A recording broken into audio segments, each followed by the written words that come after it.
Good evening, Mr. Maruf Raza, Ambassador Parthasarathy, Mrs. Sudha Mahalingam, Mr. Biswal, Your Excellencies, dignitaries, ladies and gentlemen. About a month back, Mr. Harry Dawal of IPPI asked me to speak at this event on energy, water and food nexus. And I must say that the subject is very nascent. And indeed, some of the issues and challenges are yet to be fully understood. But one must concede, at least from a humanitarian point of view, that everyone has a right to clean drinking water, to LCD access, and to food. Yet today, in a world of 7 billion people, 1.4 billion people don't have access to water or drinking water. 1.2 billion people don't have access to electricity. And almost a billion people go to bed hungry every night. And more than 50% of them are from the Asian countries. It is not as though that the world is standing still. Its population is increasing, economic development and industrial development is taking place. And by the year 2030, the demand for water would increase by 30% more than what it is today. The demand for food would increase by 40%. And the demand for energy would increase by 50%. So the question that we have ahead of us today is whether we should maximize energy, water and food production as individual sectors, or should we shift our focus towards optimization based on the Nexus approach? How efficiently and effectively we are able to plan and manage this Nexus approach. This three-way interaction, this three-way integration will be crucial as the world is growing short of these resources. Indeed, water, food and energy security are the three pillars on which humanity itself rests. How do I press this?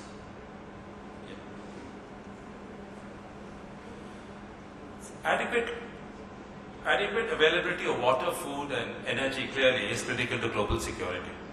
And it's abundantly clear that economic growth in East Asia and in South Asia is constrained by water availability, which in turn impacts food security and energy security.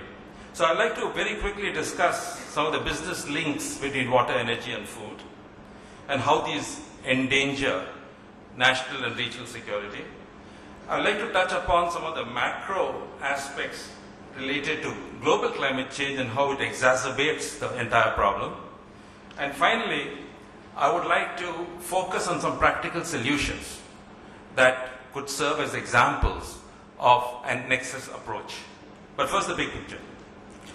The big picture is that by 2030, the world will be short of water by a third.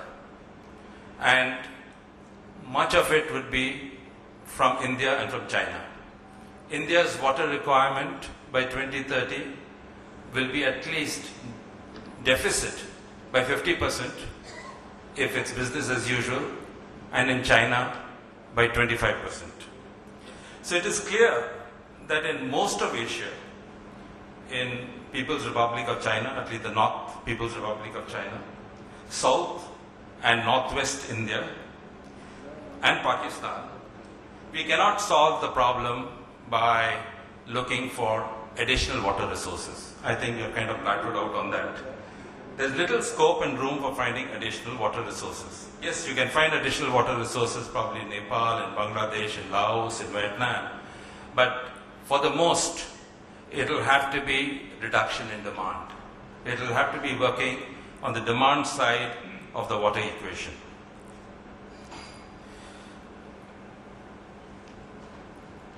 There's no economic future beyond water. We cannot say the same thing about energy because we have shortfalls in energy and we have been having that for a long time, but the world has not come to a screeching halt. But clearly there is no economic future without water. And the global debate is, I think, not about water, energy, food in isolation. It is about the nexus, shifting focus from maximizing energy, water, and food production as individual sectors to optimization based on the nexus approach. Water for food or water for energy is a choice which is no longer abstract. Water for food is probably the highest it has probably the highest social and political significance because of the obvious water-food link. And a recent ADB study in 48 countries has shown that 38 of those countries are actually undernourished as far as food is concerned. And there are 568 million people in Asia, almost 50% of the population, who are undernourished on account of food, and to a large extent is because of the scarcity in water. And most of them are from India, which is 225 million, and China, approximately 130 million people. I think it's important to know that almost 70 to 80% of the total water, and it varies from country to country, but this is the number which I saw in almost every country, is largely for agriculture. Of course, in the subcontinent, 50% of that is from groundwater, which poses a different set of problems, which I'll get into in a moment, and the balance is from rain-fed or from surface water. So, essentially, the challenge as far as water and food is concerned is how do you grow more food with less water, or as they say, more crop for every drop. Now, there's enough scope for that. There's a lot of research which has gone on into that, and clearly that needs to continue. Improvements in soil fertility, improvements in management of soil moisture, looking at efficient water storage facilities, drip irrigation, sprinkler irrigation, and so on. And that clearly is an area for agronomists and agricultural scientists to work on. But there's another area which I think we have not looked at sufficiently, and that is the intersectoral transfer of water between one sector and the other. Let me give you an example. In the US, 80% of water is used for power generation in the power sector. Either it's boiler feed water, cooling water, whatever. And most of that water is really met through reuse and recycling of wastewater from other sectors. For instance, in India, we did an experiment in one of the power plants in Maharashtra. And incidentally, power sector is going to consume a lot of water. And I'm sure our friends in NDPC will testify to that. Whether one can use municipal water, sewage water, treat it and use it in the power sector. There are other examples too. The best way to reduce peak load in Delhi is to get the Delhi Jal Board and the distribution companies to come together on the same table and talk. A couple of years back, I was here in Sri Lanka in a World Bank team looking at demand-side management in the power sector, and we found that one of the greatest opportunities to reduce power demand in Colombo was if the municipal water people and the power people were to come together and synchronize their respective operations, because pumping water is one of the major contributors to peak load, and that's the case in Delhi too. In Delhi, the peak load is really due to pumping. So, if you have these sectors talking to one another, one can make an impact. And we're beginning to see some movements in that direction. There are small examples, but examples nevertheless. Taj Samudra is a good example. I mean, one of the sister hotels in Hyderabad, the Taj Group, actually uses recycled grey water not only for the indoor plants and for the indoor gardening facilities, but also gives water to parks outside. It's an example of two businesses, the park business and the hotel business coming together. So these are examples of integration of sectors. So essentially, the Nexus approach, which I think is what I began with, the need for the Nexus approach, requires a fundamental shift in governance structures, in introducing sector reforms, and to a large extent, in encouraging intersectoral communications. As I mentioned, they should not be like two ships passing silently in the night. The energy and water sectors in our countries are like two ships passing silently in the night. They ought to be talking to one another. And to make this happen, there are some overarching principles. We need a new set of overarching principles to enable regions, countries and communities to adopt the Nexus approach. I think the overall conclusion is quite clear. In Asian countries, who are confronted by water, food and energy shortages and energy security issues, and therefore most vulnerable, they will be in a weak position if they do not introduce the Nexus principles, whether it is in agriculture, whether it is in energy, or whether it's in the water sector. And it's now evident from observations of increases in global air and ocean temperatures, widespread melting of snow and ice, and rising global average sea level. My presentation is not on global climate change, but the climate change is a driver to us following the Nexus approach even sooner than before, because it exacerbates the problem of water security, energy security, and clearly on food security.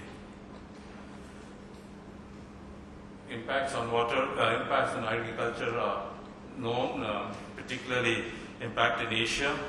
East Asia might actually see an increase in the yield, but Central and South Asia, there will be a reduction in yield of staple food like barley, rice, maize, etc. by 20 to 30%.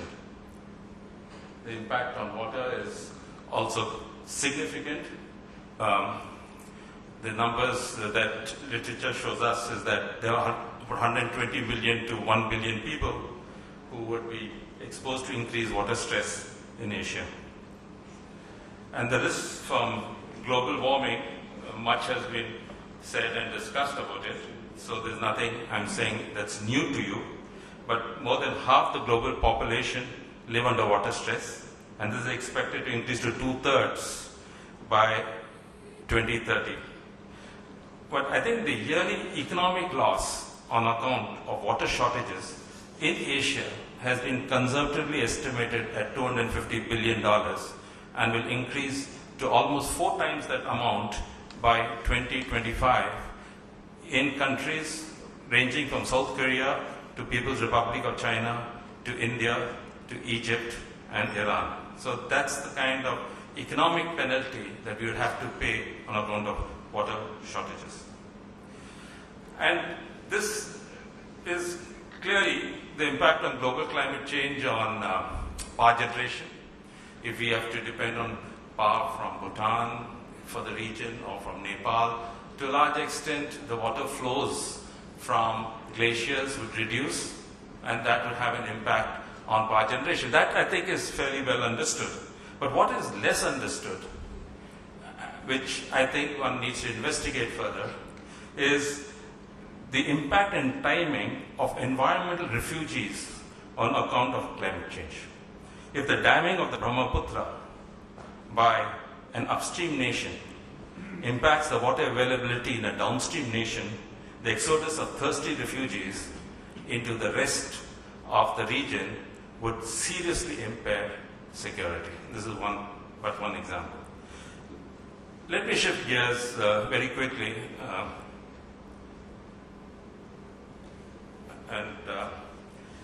I said I'll talk about some very practical approaches where the Nexus can be demonstrated.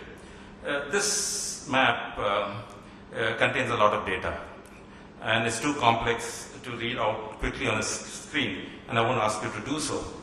But take a few seconds and look at it as a picture rather than as a data set. At even a quick glance, it is not unreasonable for you to ask what the color orange represents. Orange is for cropland, and red represents urban and other built-up areas. And the subcontinent is a vast canvas of cropland.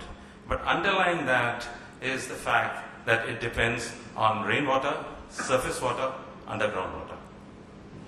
And what are we doing about groundwater? Because I said almost 55% of the total water requirement for agriculture comes from groundwater. So what are we doing about groundwater? This is a satellite picture which was taken a couple of years back. And what it basically said is from the year 2002 to 2009, there was almost 110 cubic kilometers of water simply disappeared. That is equivalent to 3 times the size of the largest man-made lake in the United States, Lake Mead. Water is depleting at a rapid rate in the states of, in the northern states of India, in parts of Pakistan, in Rajasthan, in UP, in Punjab, in Delhi, in Haryana, and parts of Madhya Pradesh. For the first time in 2007, and I'll show you another graph shortly, that we have actually reached a point where we have reached a peak water pumping. We are extinguishing more water, or rather we are pumping out more water than we are replenishing as a country. So if you look at all of South Asia as one big gigantic well, there's more water being pumped out than being replenished through natural sources. I'll very quickly skip this. This is demand for water. Much of it is in agriculture. As I said, 85% of the total water is in agriculture. And this is true in country after country. But the rapid rate of growth is really now in industry and in other, and in the energy sectors. And this is the point I was making. In 2007, we reached the point where replenishment of groundwater for then and thereon has actually reduced, and more water is being pumped out than being replenished. And this is being accompanied by another phenomena which is taking place in parts of the subcontinent, particularly in India, the northern states, as well as in Gujarat and some of the southern states, where more and more wells are being dug. Nothing wrong in that, excepting that most of these wells are bore wells. So we are moving from shallow tube wells, which are about 15 meters in depth in the past, to bore wells, which are 200, 300 meters in depth. In the town or city of Coimbatore, they have what is known as competitive drilling. Today, the groundwater levels are more than 350 to 400 meters deep, and farmers are competing with one another to go after the same aquifer. We are pumping water from aquifers which were never pumped ever in human history. 3-4 million year old water is now being pumped. And there are a lot of reasons for that. But the point is that we are moving towards more of bore wells, and dug wells have plateaued out. Shallow wells, tube wells have also reduced, but bore wells are increasing. And the average horsepower of a bore well in India, particularly in the state of Rajasthan, has increased from 10 horsepower to 30 to 40 horsepower. In Delhi, it's gone from 5 horsepower to 15 horsepower. So in state after state, the average power required to pump water has doubled, if not tripled, in the last several years. And obviously the growth of pump sets has increased. Much of it is electrical pump sets. And interestingly, India has about 22 or 23 million pump sets. Now, as far as irrigation structures is concerned, India and probably the subcontinent, if you include Pakistan too, has more pump sets and more irrigation structures than China, US, Iran, Mexico combined. In fact, my data shows that we have more irrigation structures than 4 times more than what these countries have. Because those countries have very large irrigation systems, ours are all fractional horsepower, small pump sets. But nevertheless, we have very, very many of these irrigation structures. I don't want to get too much into this, excepting to state, and this is where I think the Nexus comes together in a very practical way. If you were to go in a rural area, in a rural setting, let's say in Rajasthan, And if you were to go to the substation there and then just look out, what you would see is a long winding line, a low tension line which goes and snakes its way through fields and goes to a pump, then goes to another pump and another pump. Now what happens, as the electrical engineer will tell you, that if you have a low tension line over long distances, the quality of power suffers and you have low voltages. Because you have low voltages, the pumps overheat, the motors overheat, they burn out. And if they burn out, what is the coping strategy of the farmer? The farmer replaces the pump by another pump, making it more robust but less energy efficient. And he also adds a big capacity to that pump. Now to this scenario, which is what I call as a vicious cycle, you also add the other point, that you don't meter electricity. It is all done by flat rate metering. So what that means is the marginal cost of pumping is zero. Whether you pump 10 liters of water or 100 liters of water, you pay the same. So what that means is the farmer continues pumping more water than he requires because he has large pumps, inefficient pumps, and the impact on the financial of the utility is tremendous. The fate of the Indian power sector is critically dependent on how water is used, pumped and managed. And the fact that water is not priced and it is cheap and the marginal cost of pumping is zero, the whole system is very, very vicious and not sustainable. Now, if in this system you can bring in the elements of the Nexus and convert this vicious cycle into a virtuous cycle, it will make a difference. And this is not a small issue. 40% of electricity in India, in some of the states, is for one end-use application, and that is pumping. So it's not small. It's a major end-use issue, whether it's in Maharashtra, Gujarat, Karnataka, elsewhere. And it's the same thing in Pakistan too. So how do you convert this into a virtuous cycle? I think that's where the question is. And this is how you probably do it. It looks like a spaghetti, but what you do is you look at the various areas which you need to integrate, right from watershed management to irrigation efficiency and crop efficiency, a point which I earlier mentioned, to improvement of pump efficiency, and then improvement in the quality and delivery of power. And you do it in an integrated way, in a Nexus approach. And this has been done because this is a project which some of us were involved a few years back, tested, demonstrated, validated the concept, and actually got huge improvements in energy efficiency.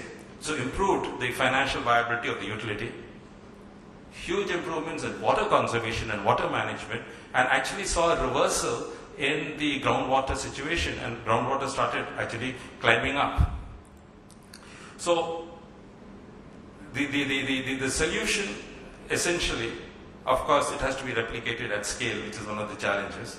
But really it's a win-win situation for the utility, for the farmer, for the for private sector, energy service companies to come and deliver the service.